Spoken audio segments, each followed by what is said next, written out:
शिव गुरु के चरणों में प्रणाम करती हूँ। माता पार्वती के चरणों में प्रणाम करती हूँ, मेरा प्रणाम स्वीकार हो।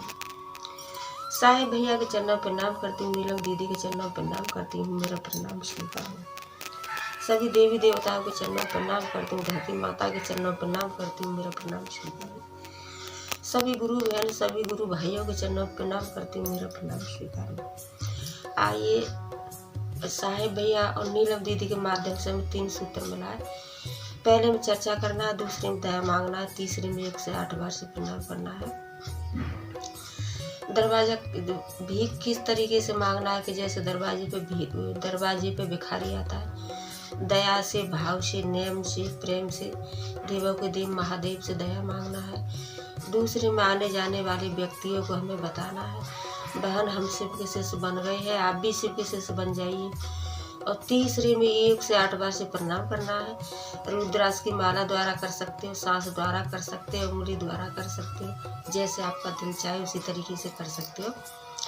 आइए आप सबका कमलेश भक्ति चैनल पर स्वागत है। आपके लिए स्वागत है। आप मेरी वीडियो देखना, वीडियो बहुत सुंदर है, कथा बहुत सुंदर लाई हूँ।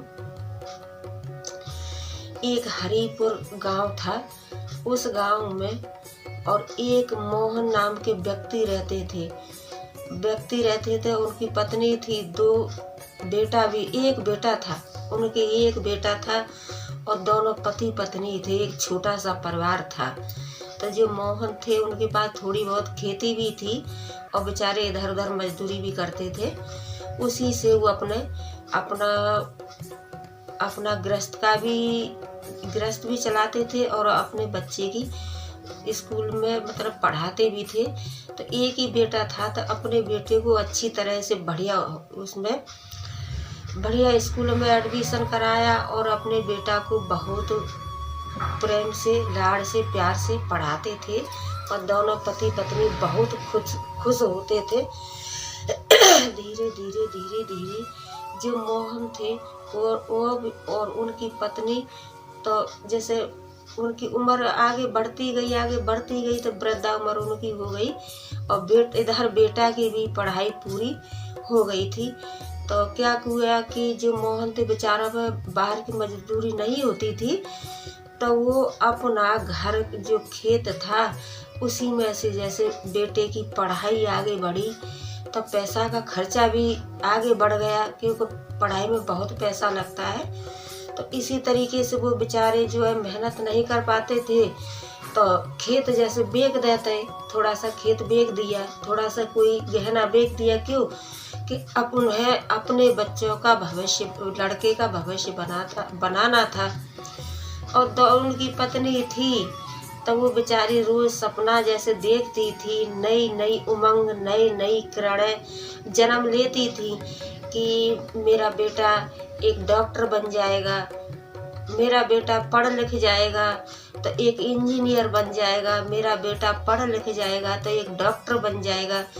इसी तरीके से माँ और बाप दोनों समय का इंतजार करने लगे और बड़े नई उमंग, नए सपने सजाने लगे। लेकिन हुआ क्या कि इधर बेटा की जब पढ़ाई पूरी हुई तो घर में तो जो धन था वो सारा अपना बेटा की पढ़ाई लिखाई में ही कर दिया और वृद्धा उम्र थी, बेचारे कुछ मेहनत कर नहीं पाते। तो क्या हुआ कि बेटा की पढ़ाई पूरी हुई तो बेटा अपना इधर उधर नौकरी के लिए जाने लगा, कहीं नौकरी मेरे को मिले, कहीं नौकरी मिले। लेकिन उनको कहीं भी नौकरी ना मिली।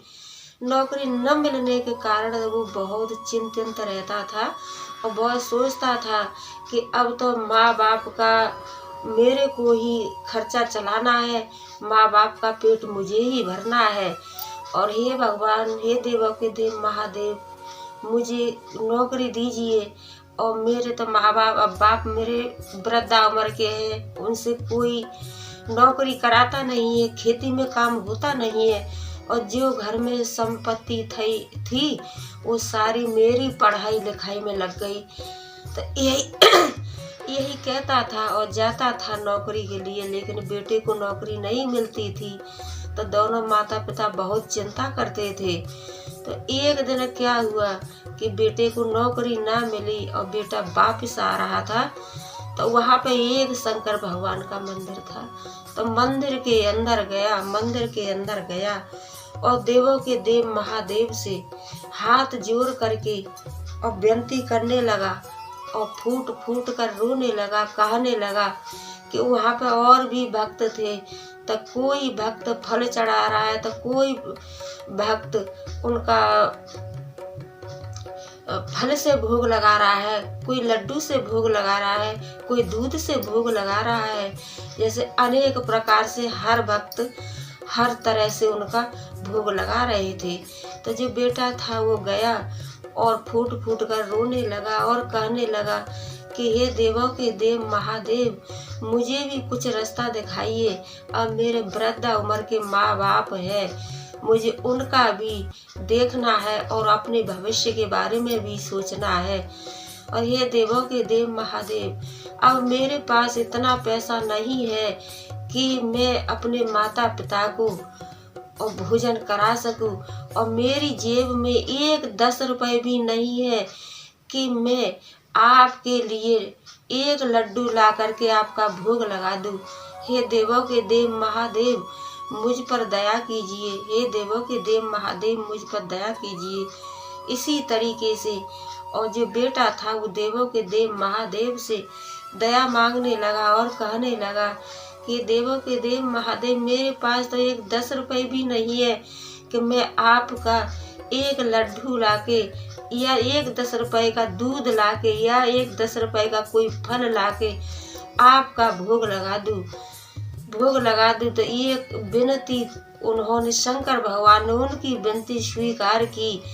और फिर लड़का था जब घर से निकलता था नौकरी के लिए, तभी देवों के देव महादेव को प्रणाम करके निकलता था, आता था।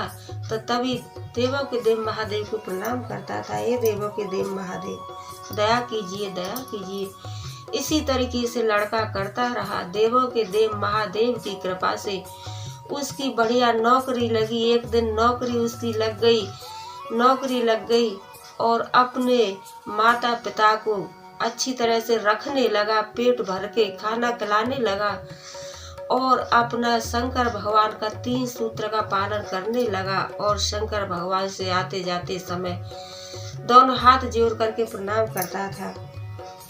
हे देवों के देव महादेव, जैसे आपने उस बेटे की मनोकामना पूर्ण की, उस बेटे के ऊपर दया की, ऐसी सभी बहन और भाइयों के ऊपर दया करना।